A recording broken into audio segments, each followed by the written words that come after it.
नमस्कार। आज मैं आपके सामने वह बात रखूंगा जो मनुष्य जन्म के लिए, जीवन के लिए बिल्कुल ही सार्थक है।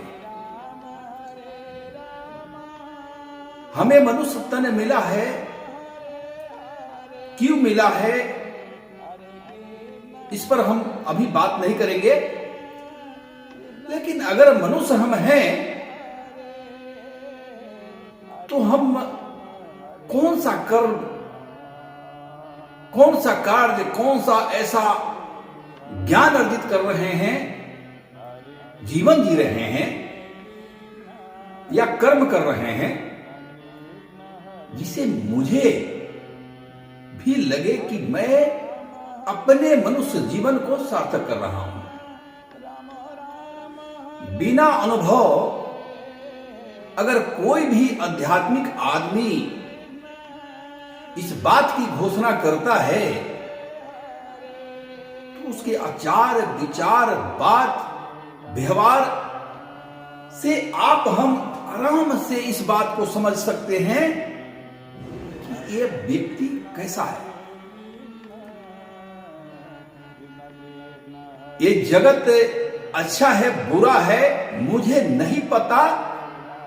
मुझे उस पर बात नहीं करनी है। बात करनी है अध्यात्म और धर्म पर। धर्म क्या है? तो धर्म तो भैया एक ही है कि आप जिस धर्म में हो अच्छे कर्म करें। अगर आप अच्छे कर्म नहीं करते हैं, आपकी वाणी अच्छी नहीं है, आप किसी के लिए सुलभ नहीं है, आप किसी के लिए कल्याणकारी नहीं है, तो आप जिस धर्म में हैं उस धर्म का दोष हो या ना हो, लेकिन आप अपने मनुष्य जीवन में आने का जो प्रारब्ध बना है उसको आपने खो दिया। आध्यात्मिक व्यक्ति वही होते हैं जो संसार में किसी की बुराई कर ही नहीं सकते, बोल ही नहीं सकते हैं, न कोई जाति भेदभाव कर सकते हैं। जो संत होगा, जो आध्यात्मिक होगा, जो परम सत्ता से अनुभूत होगा, अनुभव किया होगा, उसको क्या समझते हैं? कैसे आध्यात्मिक आदमी अगर परम सत्ता का अनुभव किया हो थोड़ा सा भी, तो अपने जीवन को समझ गया है, अपने आत्मा को समझ गया है, अपने कर्म को समझ गया है, वो कभी कभी भूल से भी गलती नहीं करेगा। कौन गलती करता है? पानी जो है, भरा हुआ पानी आप लेकर आते हैं तो उसमें छलकने की संभावना नहीं है ज्यादा, लेकिन पानी अगर कम हो तो छलकता बहुत है। जीवन ऐसे नहीं है। जीवन है कि आप जो भी साधना उपासना कर रहे हैं उसमें जो आपको अनुभव मिलता है उससे आपको जीवन समझने का, जीवन में कर्म करने का बल मिलता है। कोई बहुत बड़े पद पर आध्यात्मिक आदमी क्यों ना हो, लेकिन अगर उसने ईश्वर के कृपा को, सत्ता को नहीं समझा तो अपने जीवन को, अपने पुण्य के कोषों को खर्च कर रहा है और अपने जीवन को नष्ट कर रहा है, अपनी मनुष्यता को नष्ट कर रहा है। हमने किसी को शब्दों का प्रयोग किया, हमने किसी को टॉर्चर कर दिया, हमने किसी के पैसे ले लिए, हमने किसी का कल्याण नहीं किया, हमारे शरीर से, हमारे वाणी से, हमारे कर्म से किसी का भला नहीं हुआ, तो हम चुप रहे, हम गलत कर रहे हैं, हम गलत हैं। दुनिया को क्या चाहिए? दुनिया को चाहिए, दुनिया ईश्वर को कहां खोजता है? दुनिया ईश्वर को वहां खोजता है जहां ईश्वर की जो शक्ति है वह शून्य होती ही नहीं है। फिर भी सत्कर्म है, कर्म है, माया जाल है, इंद्र जाल है, बहुत तरह का चीज है। तो आध्यात्मिक आदमी को अपने जीवन में बल मिलता है। जैसे हमारे राम जी, हमारे कृष्ण जी, हमारे शिव जी, ये हमारे प्रभु जो है वो जीवन में अनुभव कराते हैं। मैंने अपने जीवन में सैकड़ों अनुभव किए हैं और आज भी यदा कदा करता रहता हूं। तो उसका कारण क्या है? मैं जीवन के 20 साल 25 साल पहले जो हमारी चिंतन धारा थी, हमारी बुद्धि थी, मैं किसी से डरता नहीं था, आज वो सब लोप हो गए। अब मैं डरता हूं, बहुत डरता हूं। एक एक छोटे छोटे कर्म से डरता हूं कि भूल से भी मुझसे कोई गलत कर्म तो ना हो जाए। इसलिए कि मैंने उस प्रभु की कृपा को देखा है और प्रभु की कृपा का दुरुपयोग मैं नहीं कर सकता। प्रभु सबके लिए है, राम सबके लिए, श्याम सबके लिए। जो परमात्मा है इस सृष्टि, क्या पूरे ब्रह्मांड के जितने जीव हैं सब तो उसी का क्रिएशन है।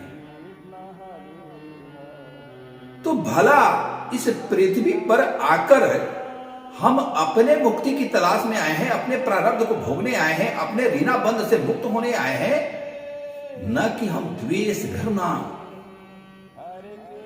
लालच, लोभ ये करने नहीं आए हैं। अरे मुफ्त में क्या, मुफ्त में तो सबसे अच्छी वाणी है। मुफ्त में किसी का हाल पूछ लीजिए, बच्चे कैसे हैं। यहां तो बड़े बड़े लोग आते हैं, बिना अध्यात्म का अनुभव का ही अपने आप को गुरु भी बन जाते हैं, बाबा भी बन जाते हैं, सिद्ध भी बन जाते हैं, तपस्वी बन जाते हैं। ये तो पूर्व जन्म का पुण्य कोश है जो आदमी अपने एक जन्म में क्या किसी किसी जन्म में बजा लेता है। लेकिन जो आध्यात्मिक होगा, जो धार्मिक होगा, वो तो सत्कर्म नहीं करेगा, वो तो सत्कर्म भी करेगा और कुकर्म भी करेगा, वो तो अपनी पुण्य को समाप्त कर देगा। लेकिन जो आध्यात्मिक होगा वो सभी से प्रेम करेगा। उसके लिए न जात है, न पात है, न कोई धर्म है। उसके लिए बस इंसान अच्छे बुरे इंसान में नहीं है। आज दुनिया में जो कष्ट है उसके पीछे आपको बहुत ज्यादा मात्रा में एक लोग दूसरे लोगों को कष्ट देते हैं। कोई बड़ा पद पर बैठ के किसी को कष्ट दे रहा है, कोई अपने ईगो के कारण किसी को कष्ट दे रहा है, कोई अपने संपत्ति के घमंड में, अहंकार में किसी को नीचा दिखा रहा है, कोई किसी की बढ़ती हुई प्रसिद्धि को देखकर उसे ईर्ष्या करके उसके प्रसिद्धि को घटाने के लिए उस पर तरह तरह के आरोप लगा रहा है। मनुष्य कहां जा रहा है? अपनी बुद्धि विवेक कौन देता है? ईश्वर। आपकी अगर साधना अच्छी होगी, आपके अंदर भी परमात्मा है, सबके अंदर वही राम है। आप राम को प्रेम से ढूंढिए, आपके घर में राम मिलेगा, किसी मंदिर में जाने की जरूरत नहीं है। मंदिर तो हम इसलिए जाते हैं कि वहां कुछ विशेषता है, कुछ तप है, कुछ प्रभाव है, कुछ सिद्ध संतों का कुछ तप किया हुआ कुछ चमत्कार है, इसलिए हम जाते हैं, हमको अच्छा लगता है और जाना भी चाहिए। लेकिन जब आप उस राम से जुड़ते हैं, कृष्ण से जुड़ते हैं, तो आप घर में जुड़ सकते हैं, एकांत रूम में जुड़ सकते हैं, जंगल में जुड़ सकते हैं। आप जहां बुलाइएगा वहीं वो आएगा, आपकी मदद करेगा।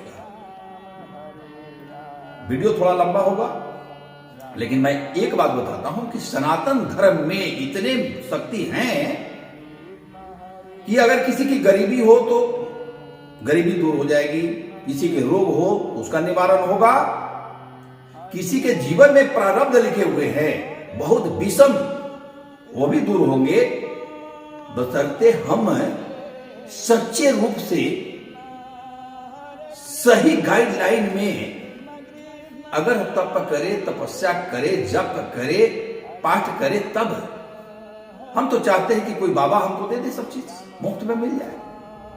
हमारे किए हुए कर्म है, हमारे किए हुए पिछले जन्म के दुष्कर्म है, कोई बाबा भस्म दे के उसे दूर कर दे। ये अध्यात्म की बात नहीं, धार्मिक पाखंड है।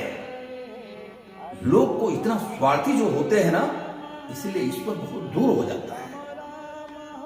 और मैं उस सभी लोगों से बोलना चाहता हूं कि आप कभी गौर से आप चिंतन कीजिए, आपके अंदर वो ईश्वर है, आपके घर में वो ईश्वर है, आपके साथ वो ईश्वर है। आपने बचपन से लेकर अभी तक आपने बहुत सारा अनुभव किया होगा, छोटा बड़ा।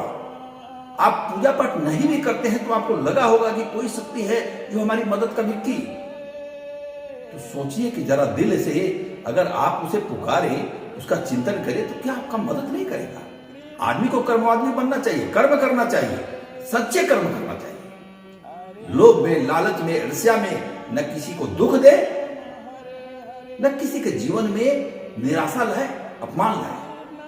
हमारे छल प्रपंच, हमारे दोष ईश्वर से छुपा हुआ नहीं है।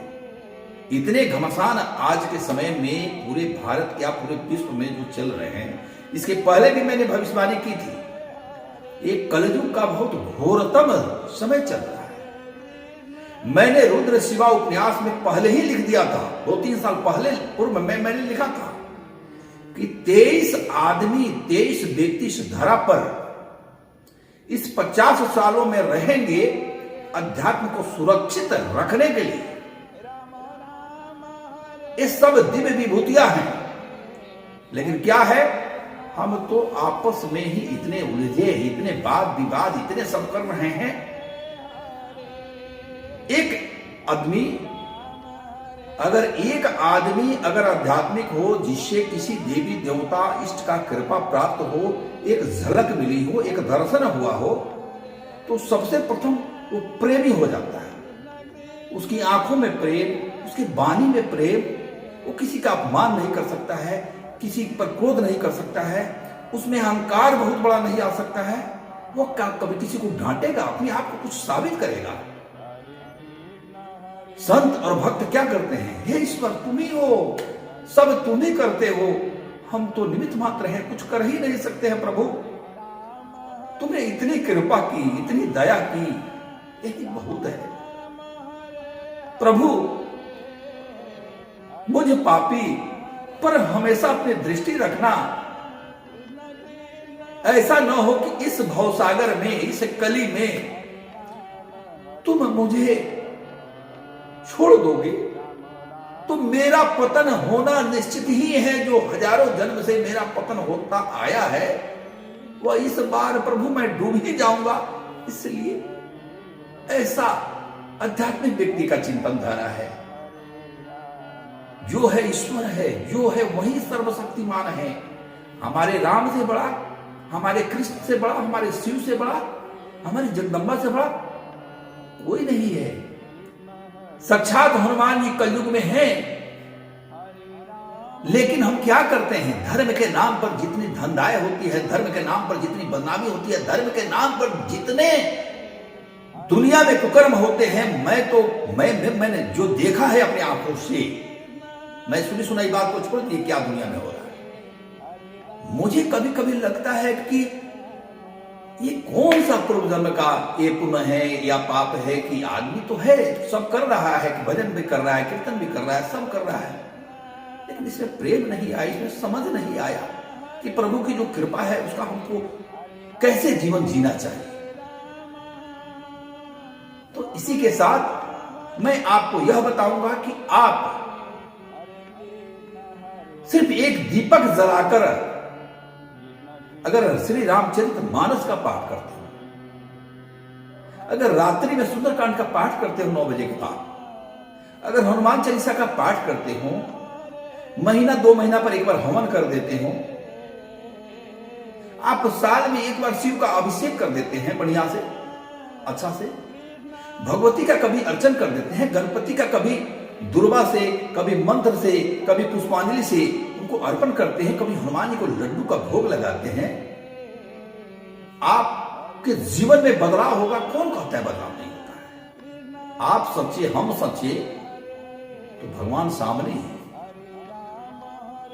हम भगवान को मानते हैं, दूसरे के साथ घात करते हैं, कहां से हमें धर्म का लाभ मिलेगा, कहां से हमें भक्ति का लाभ मिलेगा, कहां हमें ईश्वर क्या सोचते होंगे, कैसा व्यक्ति हो यार, सुबह उठकर मेरे ही भजन गुनगुनाते हो, मेरे ही जाप करते हो, मेरे ही मंत्र करते हो, दिन भर किसी न किसी को परेशान करते हो, तकलीफ देते हो, कैसे भक्त हो?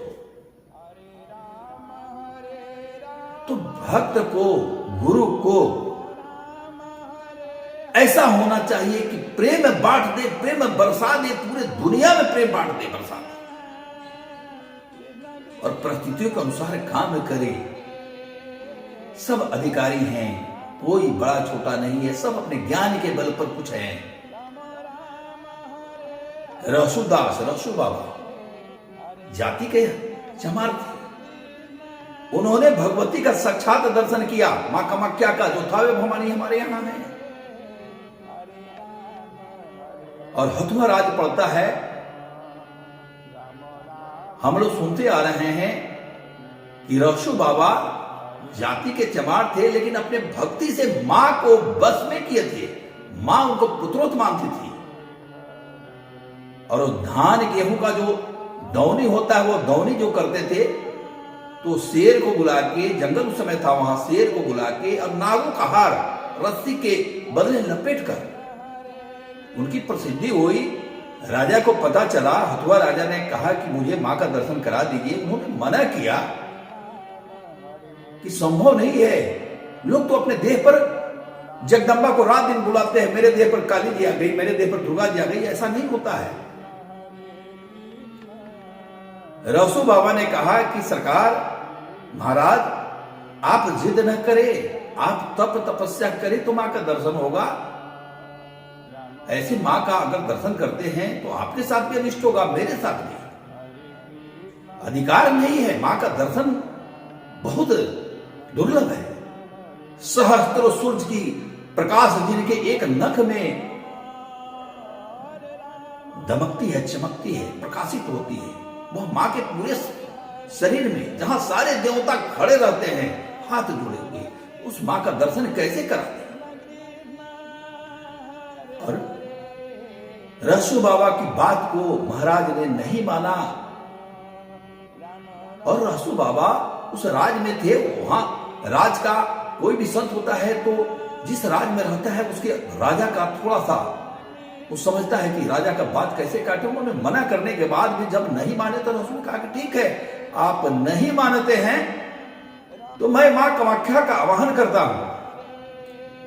मां जब कामाख्या से चली तो रास्ते में रुकते हुए आई और कही कि रसू, मैं आ रही हूं। पटना आई, आमी आई और रसू बाबा का मस्तक फटा तो मां का हाथ निकला पूरा कंगन, और राजा जैसे देखे राजा का हार्ट फेल हुआ। रसू बाबा ने भी समाधि ले ली।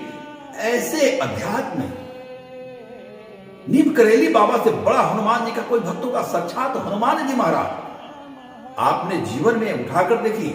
उन्होंने जीवन में एक साथ 10-10 शरीर बना लेते थे। बाबा कभी कानपुर हैं, आगरा हैं, मुंबई है, जहां जहां भक्त को कष्ट होता था एक ही समय में बाबा उपलब्ध हो जाते थे। साक्षात हनुमान जी महाराज, उन्होंने दया का दान किया और आज भी कर रहे थे। और रहा बाबा, एक से एक विभूतियां हमारे देश में हुई है।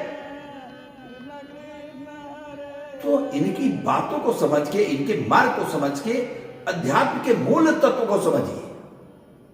अध्यात्म आप जो बाजार में समझते हैं, ये अध्यात्म यहां नहीं है। अध्यात्म ये समझते हैं कि किसी के बारे में सुन लिया, वो अध्यात्म नहीं है। अध्यात्म के लिए आपको जीना पड़ेगा और खुद से साधना करनी पड़ेगी। इसी के साथ राम को भजिए, प्रेम से भजिए, आनंद से भजिए।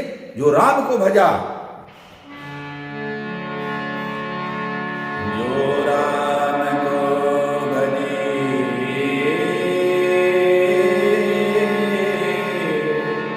उसके जीवन तर जाएगी।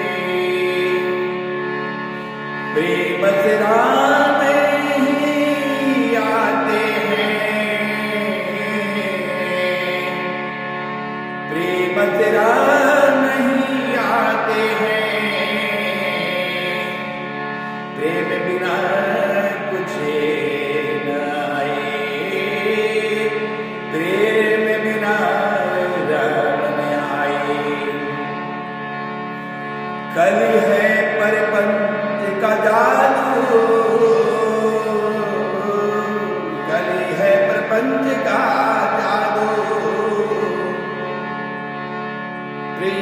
गगने दिव्य आए, प्रेम बगने प्रभु सकल जहान के, दर्द दिखाए प्रेम बिना कुछ न आए। प्रेम के बिना कुछ नहीं हो सकता है। हमारे राम तो है, हमारे श्याम तो हैं, मैंने देखा है हमारे शिव। एक प्रसंग बताता हूं आपको। अभी लखनऊ से मेरे पास कुछ दिन पहले एक कॉल आया था। उसमें एक बच्ची के घर, जो कोई पार्क के बगल में कोई छोटा सा जंगल टाइप का है, और वहां पर उनका आवास है, और वहां रोज कोबरा एक निकलता था, रोज परेशान कर देता था। वो लोग को घर में रहना मुश्किल हो गया था। बहुत अथक रात रात भर लोग जागते थे। एक बार अकस्मात क्या हुआ कि मैं कभी बात नहीं करता हूं उससे, उसको कभी कभी हमसे बच्ची बात करती है, लेकिन मैंने 10 बजे रात में फोन किया तो रो रही थी। क्या क्या बाबू, कैसी हो? तो रो रही थी। क्या बात है? वो ऐसी ऐसी बात है, कितना दिन से चल रहा है? तो कुछ दिनों से, तुमको बताना चाहिए हमें, तुमने बताया नहीं। मैंने कहा ठीक है, एक मंत्र नोट करो। मैंने एक मंत्र, नाग मंत्र मैंने दिया। आप विश्वास नहीं करेंगे, उसने शुरू किया, आज तक फिर कोई कोबरा नहीं दिखा। ये हमारे सनातन धर्म के मंत्र हैं, उनकी शक्ति है। सबको जानना चाहिए, सबको सीखना चाहिए, सभी को कृपा प्राप्त होनी चाहिए। जो लोग कहते हैं कि राम कुछ दे नहीं सकते, श्याम कुछ दे नहीं सकते हैं, मैं तो कहता हूं कि अगर ब्रह्मांड की सारी चीज भी अगर आपको चाहिए, अगर आपकी नियत सही है, तो वह राम दे सकते हैं। राम से क्या क्या आप उम्मीद रखते हैं? राम सिर्फ नाम, सिर्फ जय श्री राम करने की बात है। अर्थ धर्म काम मोक्ष जो प्रदान करे वो श्री राम। उससे आगे जाइए, पंच तत्व से आगे जाइए, वो श्री राम। तो आप सनातन धर्म को समझिए, जात पात से ऊपर उठिए। इतने बड़े बड़े पुण्य के बल पर इतने बड़े बड़े बाबा सब हम अगर बन के बैठे हुए हैं, गुरु बन के बैठे हुए हैं, और अभी भी हमारे अंदर से वह गंदगियां नहीं गई, हम जात पात में अटके हैं, मनुष्य में भेदभाव करते हैं। ये कैसा अध्यात्म है? हम अनंत जन्मों से आए हैं, किस किस जात में जन्म लेकर आए हैं। जाति जाति बस उतना ही काम है जाति का जहां पर उसकी जरूरत है। अगर ज्ञानी, अगर कोई ब्राह्मण ज्ञानी है तो उसका रिस्पेक्ट कीजिए, उसका कदर कीजिए। अगर कोई शूद्र ज्ञानी है तो उसका भी रिस्पेक्ट कीजिए, कदर कीजिए। मनुष्य मात्र का ये होना चाहिए, मनुष्य का जो है उसका ज्ञान, उसकी वाणी, उसकी आचार विचार, उसके कर्म, उसके निष्ठा। इसलिए कि ईश्वर जो है वो सबका पिता है, सबका ईश्वर है, किसी विशेष का नहीं। अगर ऐसी बात कोई सोचता है तो मैं संत उसे कैसे कहूं? मैंने तो जीवन में 1000 से ज्यादा अनुभव किया है। गुरु की कृपा से जो थोड़ा बहुत गुरु ने हम पर दया की, गुरु ने हम पर कृपा की, उससे मेरे जीवन में लगता है कि हे प्रभु, कभी हमसे कोई अपराध ना हो।